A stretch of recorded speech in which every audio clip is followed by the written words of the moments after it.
Hi there YouTube, it's the Magnus, bringing you another Total War Warhammer Online Ladder Battle.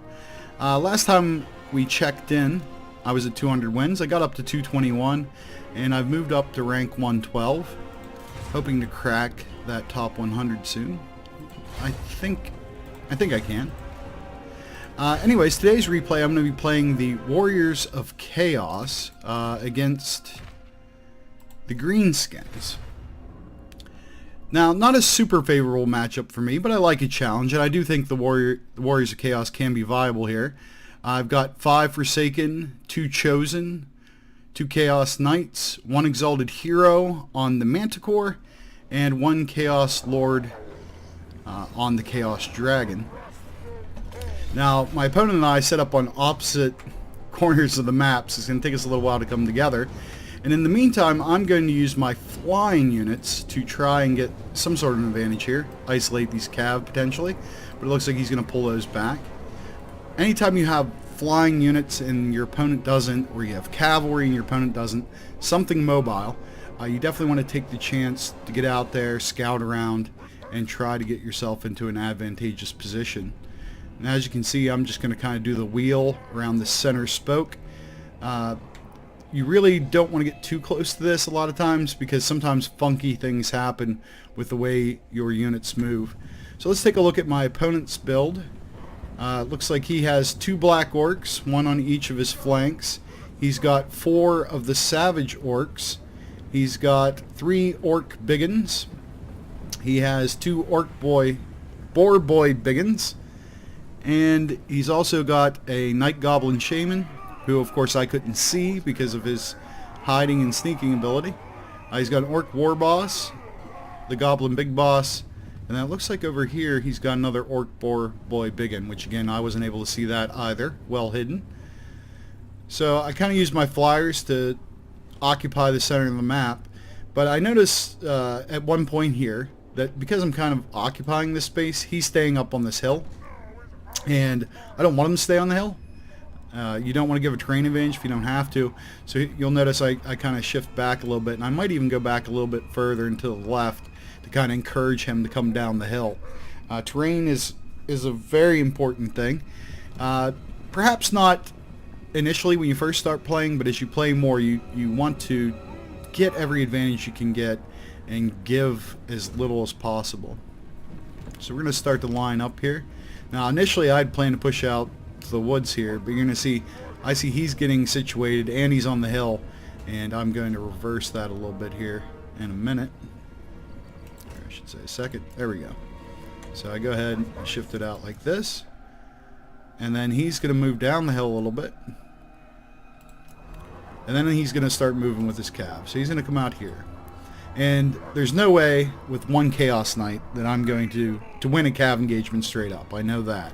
So I start sending my flyers that way to discourage him from moving, and the Chaos Knights are going to start to push up here. You'll notice he worked his cav that he had hidden back here up to here, and he's going to work them into the fight shortly. So there's a little bit of jockeying for position. When I move my flyers back, he moves his cav back, so I figure, okay, it's time to charge. He assumes the same, so we're going to go in and get a good charge going here. Forsaken and the savage orcs, 2 guys that really like to fight. I put my Chaos Knights into his black orcs to soften them up, and I'm bringing the flying contingent down to try to get rid of that goblin, night goblin shaman as quickly as possible, because he's got some nasty spells and not really something you want to deal with. So the Chaos Dragon's in there. We've got the Exalted Hero in there fighting. Some of his men are already routing, not liking the action. Over here on the right, the cav engagement is not going my way. On the left, because it was one-on-one, it is. And so I'm going to focus on trying to get that going, and also trying to take out his leaders. So you'll notice I went after the Night Goblin Shaman. He ran. Now it looks like he's coming back, but it looks like he wants to run again.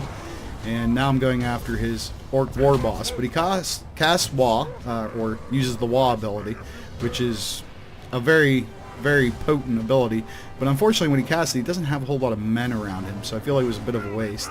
His cav wins over here, or is winning. Mine wins here, and I'm quickly going to get my cav back in the fight. You're going to notice it's going to take him a while to do the same. Not knock against my opponent. He's probably busy microing elsewhere, trying to save his Lord and Shaman. But I'm going to bring in the big boys. And the goal here is to roll up his line like a carpet. And you can see right away those guys are breaking between 2 Chosen and a Chaos Knight. And I just want to keep working my way up his line on the side that I have the advantage. He starts to do the same, but again, he's a little late comparatively speaking. I'm still chasing Hero and his Lord off the field as best I can. He's got some infantry that are coming back from routing. He's pushing up the center. Again, the Knights out here working, trying to finish off these Black Orcs, and then they're going to go in for another charge and just make a mess out of these Orcs. Again, love the charge animations, and when you've got flaming hooves on your cav, they look even better. Over here in the center, I'm trying to pull out my Chaos Lord because things got a little crazy there while I was chasing his Night Goblin Shaman, so he's going to live the fight further. Over here, I'm up against the Orc War Boss. He pops Stand Your Ground, Potion of Full Hardness, Potion of Toughness, so he's pretty much uncrackable right now, besides his leadership there. And then his Shaman, boom, gonna Magic Missile, do some good damage to my Exalted Hero.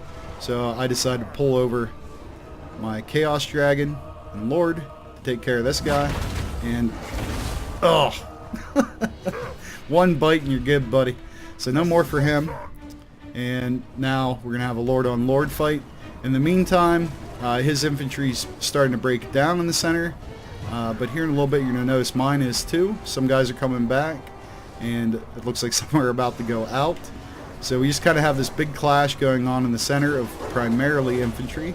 He has some cav here, I have some cav there.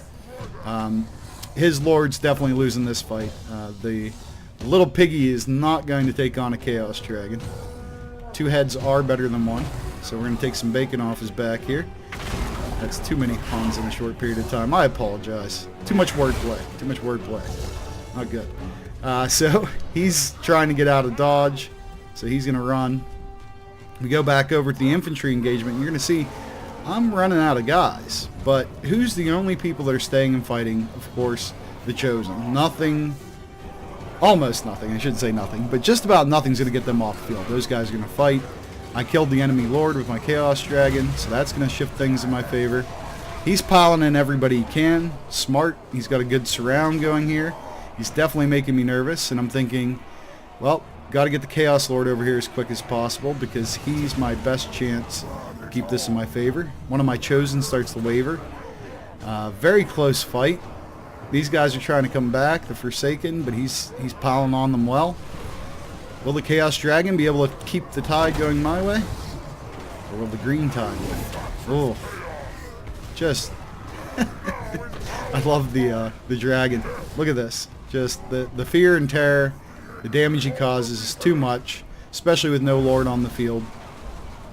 The Chosen hang in there. Looks like with 1 Forsaken and a handful of Chaos Knights. And with that, we're going to win the day. Chaos is victorious over the Greenskins. Very close fight. Very good game. I'd like to say a good game to my opponent. You'll notice on the side where my Cav won, they chevroned up, got a lot of kills. On the side where they lost, not as much. But basically they were there to hold down that side, because if I would have pulled them over or pulled them back, he could have started to roll up my line much earlier than I did his. But since I started rolling up his infantry line before he had a chance to do on the other side, that's really what this win boiled down to, in my opinion. That and just the raw staying power of my Chosen. Now for him it was his Black Orcs, but he put them out on the flanks, which does offer some advantage, but it also gives them a much higher probability of being focused down, right? Because my Cav, if I went on either side, I'm going to work them in there, and any units that are trying to flank are going to get in there, whereas my Chosen that were placed closer to the center are much more protected because their flanks are secure on both sides, at least for most of the engagement. As typical, the Forsaken get a ton of kills. Some of them I had 1 rank on, but they hit rank 2. Exalted Hero, not his best showing, but he was mostly fighting Lords and Heroes. Same with my Chaos Lord. Very pleased with that result.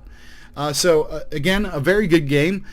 I really like this build. Let me know what you think of this Warriors of Chaos build. What can we do to tweak it and make it better? Last time you guys said get rid of the giant, maybe get some cav. That's what I did, and I think we got pretty good results.